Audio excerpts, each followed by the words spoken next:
Bienvenue dans le podcast Evolia. Je suis Valérie Varnet et je vous accompagne ici pour explorer l'essentiel, la relation à soi, aux autres et le chemin vers une vie plus apaisée, alignée et pleine de sens, au travail comme à la maison. Chaque épisode vous offre des outils simples, des idées concrètes et des clés pour transformer votre quotidien. Alors prenez une pause, respirez et commençons ensemble l'épisode du jour.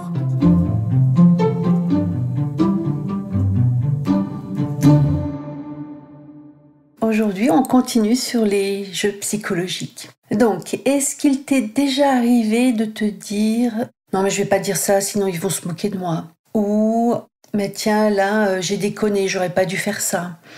Parce que l'autre a mal réagi. » Pardon. En fait, tout ça, c'est pas forcément la réalité, ce sont des jeux psychologiques où on va tomber dans le piège de se raconter des choses à l'intérieur, se dire des choses à l'intérieur. Et en fait, on va se raconter qu'on n'est pas bonne ou bon, qu'on n'aurait pas dû, qu'on est nul, que ça va jamais marcher, que ceci, que cela. Ça, c'est ce dialogue intérieur, c'est une petite voix qui vient nous saper le moral. Elle vient pas nous dire des belles choses sur nous.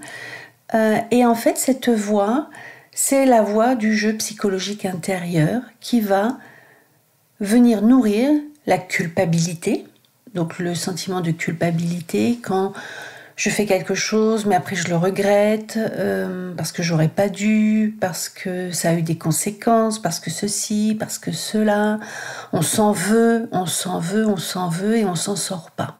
Le piège de la culpabilité, c'est aussi un peu le piège de l'injustice. On est nombreux à ne pas supporter l'injustice. Quand il se passe quelque chose autour de nous qui nous révolte, on a notre sentiment d'injustice qui va bouillir à l'intérieur et c'est pas possible et tout et tout. Et là, ce qui est important de prendre conscience, c'est que tout ça, ça se joue à l'intérieur de moi. J'ai coutume de le dire, mais la culpabilité peut pas rentrer là dans la pièce, on peut pas discuter avec, l'injustice non plus. Donc la culpabilité et l'injustice, c'est vraiment quelque chose de très intérieur et on va avoir des degrés différents. Donc ce qui est important de comprendre aujourd'hui, c'est que tout ce qui est injustice et culpabilité, en fait, c'est la voix du jeu psychologique intérieur, victime, persécuteur, sauveur. Ça, c'est super important de le comprendre. Parce que tout ça, ça va nous empêcher de dormir, ça va nous empêcher d'être heureux, de nous épanouir, que ce soit dans notre vie professionnelle, dans notre vie personnelle, dans notre couple, avec nos enfants. Parce qu'en fait, il y a toujours quelque chose à l'intérieur qui va venir interpréter différemment ce qui se passe à l'extérieur. C'est arrivé à tout le monde de se retrouver dans une même situation et chacun a sa lecture. Chacun a sa propre lecture de l'événement parce que, quand bien même l'événement est commun, l'interprétation intérieure de chacun est différente puisque chacun va interpréter les informations en fonction de sa bibliothèque intérieure de souvenirs, de références, de comportements à avoir ou à ne pas avoir. Et ce qui est super important de comprendre, et j'allais dire d'enregistrer aujourd'hui, c'est que cette bibliothèque, c'est notre passé. Donc comment voulez-vous changer, évoluer si tu ne mets pas à jour, si vous ne mettez pas à jour cette bibliothèque et si vous n'y mettez pas de nouvelles références, de nouveaux programmes pour gérer l'information autrement. Ce qu'il faut savoir, c'est que quand je réagis à la culpabilité, quand je ressens de la culpabilité à l'intérieur, l'injustice c'est pareil, en fait, je vais faire quelque chose, ensuite je vais m'en vouloir et je vais me punir d'avoir fait tout ça. Ce sentiment de culpabilité, en fait, ça vient me punir d'avoir fait quelque chose ou d'avoir pensé quelque chose. Donc en fait, je suis mon propre bourreau, parce que je m'en veux d'avoir fait quelque chose ou pensé. Je suis ma propre victime parce que du coup je me fais du mal et j'ai ce sentiment de culpabilité. Et je suis mon propre sauveur parce que je me dis bon ben j'ai pas fait exprès et je vais retourner dans ce cercle infernal victime, persécuteur, sauveur où en fait je vais jouer à au jeu de Cro-Magnon.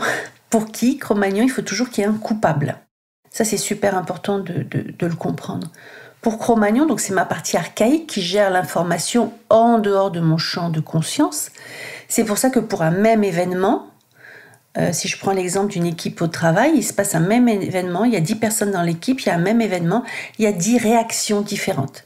Il y en a, ça va pas les toucher, il y en a, ça va les mettre hors d'eux, et il y en a, ils vont se dire, on peut pas faire autrement, et il y en a qui vont se dire, tiens, prenons la problématique, prenons du recul et voyons ce qui a amené cette problématique-là à jaillir aujourd'hui. Donc en fait, ces jeux psychologiques intérieurs se retrouvent partout, dans ma relation de couple. Je vais en vouloir à l'autre parce que moi j'ai tout fait, j'ai fait le ménage, la vaisselle, j'ai préparé le repas. L'autre arrive, il mange en 5 minutes et il repart faire ses affaires.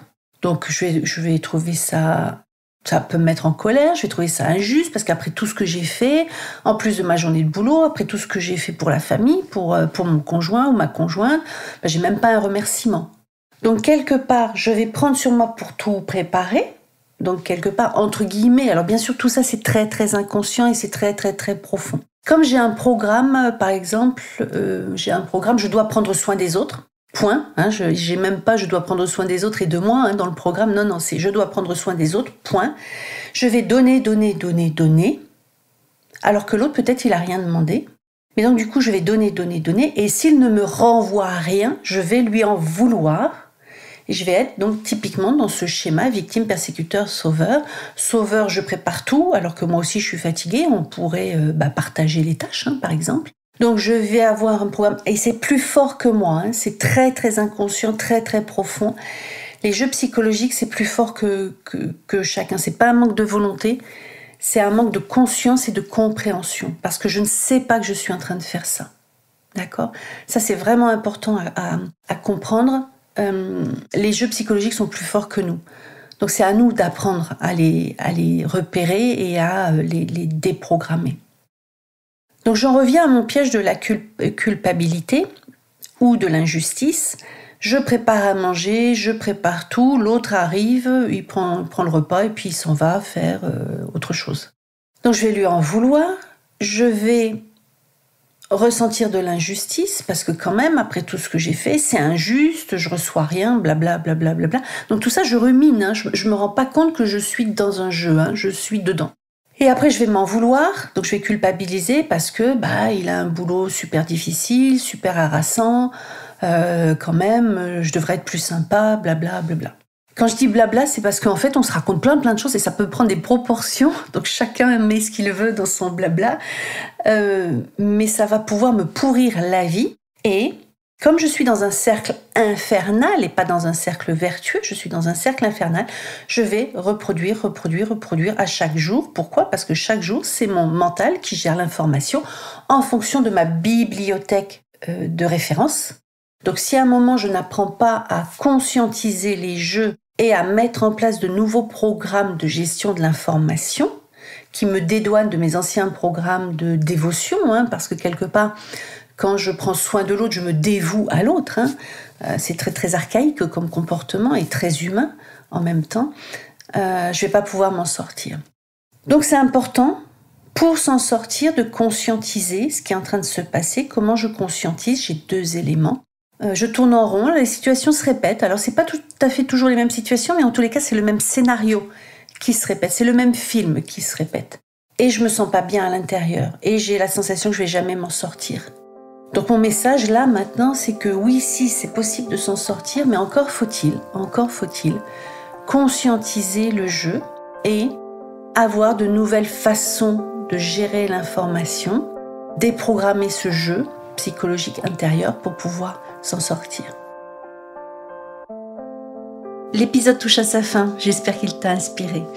Garde ce qui résonne et teste à ton rythme, un pas à la fois. Et si ça t'a plu, bien sûr, like et partage autour de toi. À très bientôt pour la suite. Bye bye.